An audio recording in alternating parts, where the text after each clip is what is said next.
Hello friends, स्वागत है आपका सोनिया टीचिंग क्लासेस में। आई होप आप सब स्वस्थ और मस्त होंगे। तो चलिए स्टार्ट करते हैं आज के सेशन को।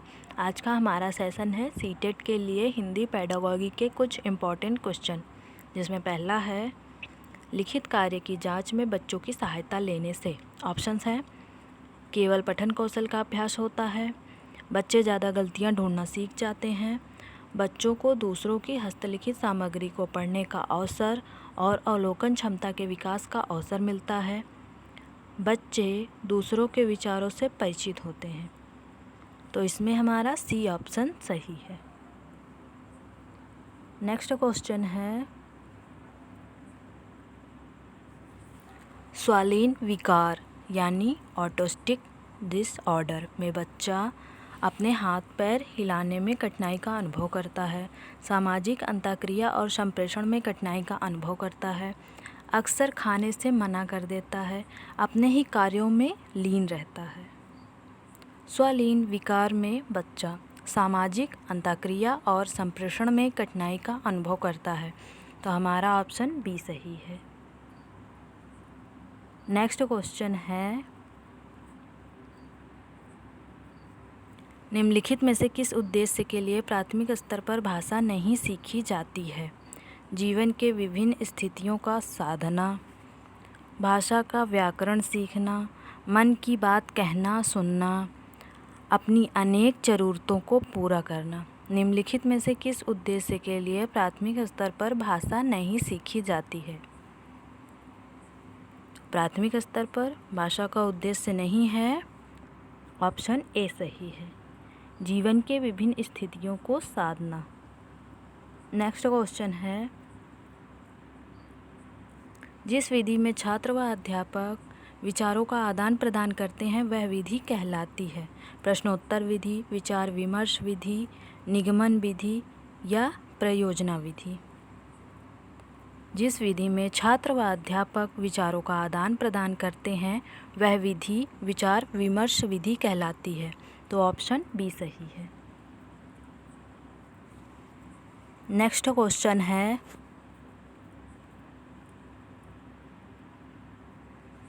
हिंदी भाषा के संदर्भ में निम्नलिखित में से कौन सा निबंधात्मक परीक्षाओं का लाभ है? इसके द्वारा इस बात का भी पता लगता है कि छात्र किस प्रकार से विचारों को संगठित करके लिख सकता है। ऑप्शन बी है इन परीक्षाओं में बहुधा एक ही प्रश्न पर भिन्न भिन्न परीक्षक भिन्न भिन्न अंक प्रदान करते हैं। इसमें पूरे पाठ्यक्रम पर बल नहीं दिया जाता है। इन परीक्षाओं में निश्चित उद्देश्य न होने के कारण इनमें वैधता कम है। हिंदी भाषा के संदर्भ में निम्नलिखित में से कौन सा निबंधात्मक परीक्षाओं का लाभ है? तो इसमें हमारा ऑप्शन ए सही है। बाकी तीनों निबंधात्मक परीक्षाओं के दोष बताए गए हैं। नेक्स्ट क्वेश्चन है शिक्षण की उस विधि को क्या कहते हैं जिसमें सामान्य से विशिष्ट अथवा सामान्य नियम से विशिष्ट उदाहरण की ओर बढ़ा जाता है? निगमन विधि, आगमन विधि, परियोजना विधि या इनमें से कोई नहीं? शिक्षण की उस विधि को क्या कहते हैं जिसमें सामान्य से विशिष्ट अथवा सामान्य से विशिष्ट उदाहरण की ओर बढ़ा जाता है? यह विधि निगमन विधि कहलाती है। तो हमारा ऑप्शन ए सही है। नेक्स्ट है वर्तनी शिक्षण के लिए निम्नलिखित में से कौन सा अभ्यास सर्वाधिक महत्वपूर्ण है? सुलेख, अनुलेख, श्रुतलेख या प्रतिलेख? वर्तनी शिक्षण के लिए श्रुतलेख सर्वाधिक महत्वपूर्ण है। तो ऑप्शन सी सही है। नेक्स्ट क्वेश्चन है अनुभव द्वारा व्यवहार में रूपांतर लाना ही अधिगम है, यह कथन किसका है? चोम्स्की का, गेट्स का, वाइगोत्स्की का या वुडवर्थ का? अनुभव द्वारा व्यवहार में रूपांतर लाना ही अधिगम है, यह कथन गेट्स का है। ऑप्शन बी सही है। नेक्स्ट क्वेश्चन है, भाषा शिक्षण का संप्रेषणात्मक उपागम है। भाषिक संरचनाओं की जानकारी पर बल देता है, संदर्भ में भाषा प्रयोग की कुशलता पर बल देता है, मातृभाषा प्रयोग का निषेध करता है, बोलना कौशल पर बल देता है। तो इसमें हमारा ऑप्शन बी सही है। संदर्भ में भाषा प्रयोग की कुशलता पर बल देता है। नेक्स्ट क्वेश्चन है, बहुसांस्कृतिक पृष्ठभूमि वाली भारतीय कक्षाओं में भाषा शिक्षण के लिए अति आवश्यक है।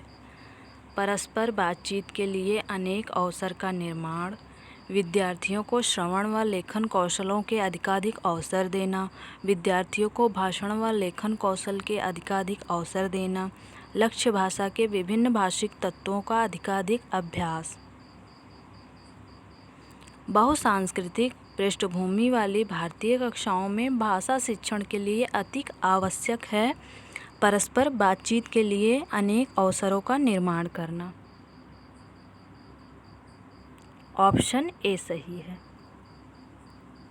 नेक्स्ट क्वेश्चन है, सहायक सामग्री के अंतर्गत उन सभी साधनों को सम्मिलित किया जाता है जिसकी सहायता से छात्रों की पाठ में रुचि बनी रहती है तथा वे सफलतापूर्वक समझते हुए अधिगम के उद्देश्यों को प्राप्त कर लेते हैं। यह कथन किसका है? एलोवेन स्ट्रॉन्ग का, गुड का, जेम्स ट्रेवर का या थॉर्नडाइक का? यह कथन है एलोवेन स्ट्रॉन्ग का। ऑप्शन ए सही है। नेक्स्ट क्वेश्चन है, विशेष क्षमता वाले बच्चों की कक्षा में लेखन कौशल के अभ्यास के लिए महत्वपूर्ण है विचारों की मौलिकता, शुद्ध वर्तनी का प्रयोग, अलंकारिक भाषा का प्रयोग, अक्षरों की सुंदर बनावट। विशेष क्षमता वाले बच्चों की कक्षा में लेखन कौशल के अभ्यास के लिए महत्वपूर्ण है अक्षरों की सुंदर बनावट। ऑप्शन डी सही है।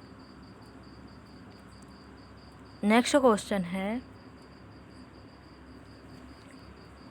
हिंदी भाषा में सतत और व्यापक मूल्यांकन करते समय आप किस बात पर विशेष ध्यान देंगे? शुद्ध वर्तनी, परियोजना कार्य, शुद्ध उच्चारण, विभिन्न संदर्भों में भाषा प्रयोग की कुशलता।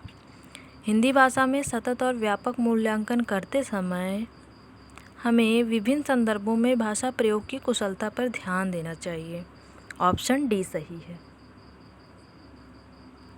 नेक्स्ट क्वेश्चन है, माधुरी पढ़ते समय कभी कभी वाक्यों, शब्दों की पुनरावृत्ति करती है। उसका यह भाषा व्यवहार दर्शाता है कि वह समझ के साथ पढ़ने की कोशिश कर रही है, अटक अटक कर ही पढ़ सकती है, उसे पढ़ना बिल्कुल नहीं आता, वह पढ़ने में ज़्यादा समय लेती है। माधुरी पढ़ते समय कभी कभी वाक्यों, शब्दों की पुनरावृत्ति करती है। उसका यह भाषा व्यवहार दर्शाता है वह पढ़ने में ज़्यादा समय लेती है। ऑप्शन डी सही है। नेक्स्ट क्वेश्चन है, उसने पढ़ा, उसने खाया और उसने सीखा जैसे भाषा प्रयोग दर्शाते हैं नियम का उल्लंघन, संदर्भ की समझ ना होना, नियम कंठस्थ ना होना, नियमों का अति सामान्यीकरण।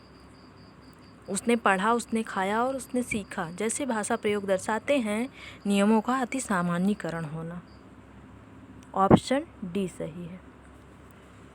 तो फ्रेंड्स, आप मेरे इस वीडियो के बारे में कमेंट सेक्शन में ज़रूर बताइएगा। वीडियो को लाइक कीजिए, शेयर कीजिए और चैनल को सब्सक्राइब कीजिए। उम्मीद करती हूँ कि यह वीडियो आपके तैयारी को और बेहतर बनाएगी। Thank you.